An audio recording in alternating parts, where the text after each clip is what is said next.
जय हिंद व्यूवर्स। पहले movie release होने के लिए आवश्यक सीबीएफसी के द्वारा जो सर्टिफिकेट था वो नहीं मिलने पे या कुछ इशू होने पे वो एफकैट को अप्रोच कर सकते थे।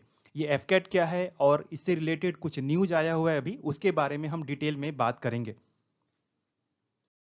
इस वीडियो में हम सिनेमेटोग्राफ एक्ट 1952, जो कि सिंपल में आप सिनेमा एक्ट भी बोलते हैं, then central board of film certification, इसके बारे में, फिल्म सर्टिफिकेशन एपिलेट ट्रिब्यूनल के बारे में, देन इसको समाप्त कर दिया है अभी एफकैट को समाप्त करने करके एक समाप्त किया गया एक ऑर्डिनेंस के तहत जिसको बोलते हैं tribunal reforms rationalisation and condition of service ordinance 2021, जो कि हाल ही में अप्रैल 21 में पास हुआ है।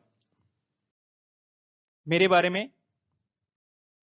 तो सिनेमाटोग्राफ एक्ट 1952 है, सिंपल सी बात है कि सिनेमा कैसे गवर्न होगा, कैसे चलेगा, उसके बारे में बात करता है। तो so it ensures that films are produce in accordance with the limits of tolerance of Indian society. जी हाँ, भारतीय समाज की एक सहिष्णुता है कि कितना मूवी कैसी बननी चाहिए, ज्यादा वॉयलेंस नहीं दिखाना है, सही चीजें प्रोजेक्ट होनी चाहिए। तो उसके बारे में उसी से रिलेटेड जो ये एक्ट है वो 1952 है कि फिल्म को कैसे होना चाहिए, इसके बारे में ये एक्ट है।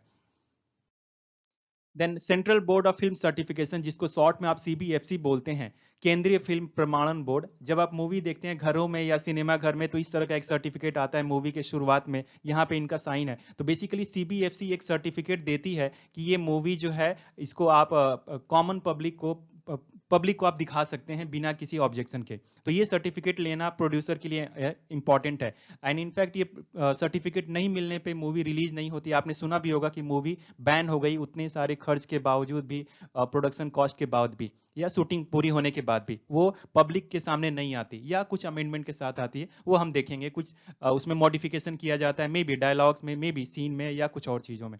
तो बेसिकली सीबीएफसी एक स्टैचुरी बॉडी है। स्टैचुरी बॉडी का मतलब होता है एक सांविधिक निकाय, जो कि एक नॉन कॉन्स्टिट्यूशनल बॉडी है। ये संविधान द्वारा निर्मित नहीं है, इसको पार्लियामेंट ने सेटअप किया है। दूसरे जो एग्जाम्पल है स्टैचुरी बॉडी के वो है यूजीसी, यूनिवर्सिटी ग्रांट कमीशन, से भी securities and exchange board of India, जो कि शेयर मार्केट को रेगुलेट करती है। ये जो सीबीएफसी है ये आपकी ministry of information and broadcasting के अंडर में आता है एक तरह से। देन सीबीएफसी करती क्या है, it regulates the public exhibition of films under cinematograph act 1952। जी हाँ, कैसी मूवी होनी चाहिए सार्वजनिक प्रदर्शन के लिए, उसको ये बताता है, गाइड करता है। देन इनके सर्टिफिकेशन के बाद ही फिल्म जो है वो एग्जिबिट कर सकती है, इनका सर्टिफिकेशन होना जरूरी है। देन कुछ बैंड मूवी का एग्जांपल आपने वाटर सुना होगा, एंड देन बैंडिट क्वीन, ये बहुत पुरानी मूवी है कि इस पे कुछ बैन हुआ था। मे बी ये जो बैन है कुछ शॉर्ट टर्म के लिए या परमानेंट भी हो सकता है। जब एक बार बैन करते हैं तो उसमें मॉडिफिकेशन सीन्स या डायलॉग में करने के बाद उसको फिर से सर्टिफिकेट दिया जा सकता है। सीबीएफसी के डिसीजन से यदि कोई एग्री नहीं है, कुछ इशू है, तो वो एफकैट को अप्रोच कर सकते हैं। AFCAT basically film certification appellate tribunal, tribunal का मतलब होता है कोर्ट। तो बेसिकली इनसे रिलेटेड कुछ इशू है तो इस कोर्ट में जाके सुनवाई होगी और ये फैसला लेंगे। तो film certification appellate tribunal, film प्रमाणन अपीलीय न्यायाधिकरण, नाम बहुत थोड़ा सा वो है, अपीलीय, अपील करना, न्यायाधिकरण एक कोर्ट। तो जहां पे आप सीबीएफसी के फैसले से संतुष्ट नहीं है या कुछ और इशू है तो आप इनको अप्रोच करेंगे। तो ये भी एक स्टैचुरी बॉडी, एक सांविधिक निकाय है जिसको ये पार्लियामेंट ने सेटअप किया है। ये ministry of information and broadcasting, सूचना एवं प्रसारण मंत्रालय के अंदर में है। और ये जो काम करता है ये भी, ये सिनेमाटोग्राफ सिनेमा एक्ट 1952 के तहत काम करता है। बेसिकली इसके तहत ये सारी चीजें निर्मित हुई हैं। और इनका जो हेड है ये एफकैट का, नॉर्मल बात है जब कोर्ट होगा तो एक जज साहब होंगे या रिटायर्ड जज, तो यही है, headed by a retired supreme court जज। सुप्रीम कोर्ट के सेवानिवृत्त जो न्यायाधीश हैं ये इसकी अध्यक्षता करते हैं।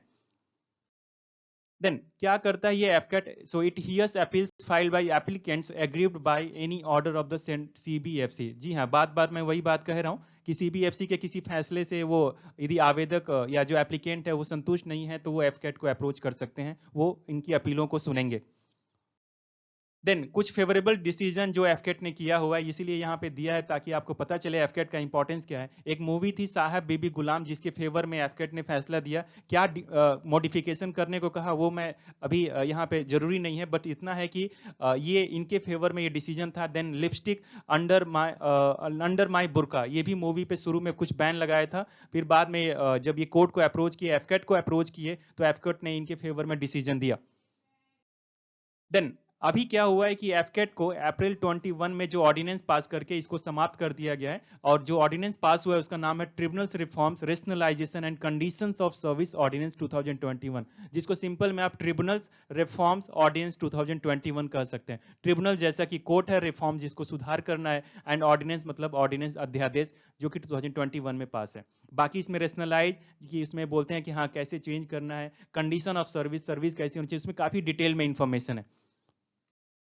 देन ये जो ऑर्डिनेंस है इसमें एम क्या था और क्या हुआ है इसमें, तो it dissolve some appellate tribunals and transfer responsibilities to other bodies like high courts etcetera. तो इन्होंने किया क्या है कि कुछ अपीलीय अधिकरण जो पहले के एपिलेट ट्रिब्यूनल थे, जो कि सीबीएफसी के फैसले से संतुष्ट नहीं है, तो आप एफकेट में अप्रोच करेंगे, तो एफकेट की तरह कुछ और एपिलेट ट्रिब्यूनल थे, कुछ और कोर्ट थे जो कि ये नॉन कॉन्स्टिट्यूशनल बॉडी थे, तो उधर इन्होंने इस ऑर्डिनेंस को पास करके इस तरह की जो चीजें हैं उसको इन्होंने समाप्त कर दिया है, कुछ ट्रिब्यूनल्स को, कुछ कोर्ट्स को। एंड क्या किया है, तो फिर इनका काम कौन करेगा, इनका जो काम है, इस कोर्ट का जो काम है, अब जो ट्रांसफर कर दिया है हाई कोर्ट्स को या दूसरे जो कोर्ट्स हैं उनको।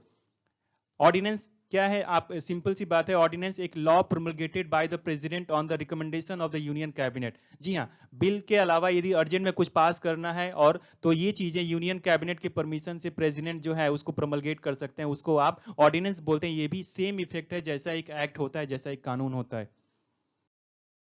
देन इन्होंने इस ऑर्डिनेंस में कुछ अमेंडमेंट किया है, कुछ सुधार किया है, कुछ संशोधन किया है। देन किसमें, सिनेमेटोग्राफ जिसकी हम बात कर रहे हैं, कॉपीराइट एक्ट और ऐसे कई सारे एक्ट है जिसमें इन्होंने अमेंडमेंट किया हुआ है। हमारा कंसर्न आज का केवल ये सिनेमेटोग्राफ एक्ट है जिसके बारे में हम देख रहे हैं।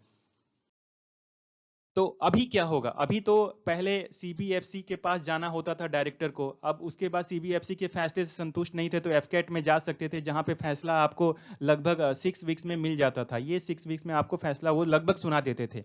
अभी क्या होगा कि अभी आप सीबीएफसी के फैसले से संतुष्ट नहीं है या कुछ और आपत्ति है, तो आपको एफकेट ना जा करके आपको जो कोर्ट है या जो भी अथॉरिटी है वहां पे जाना है।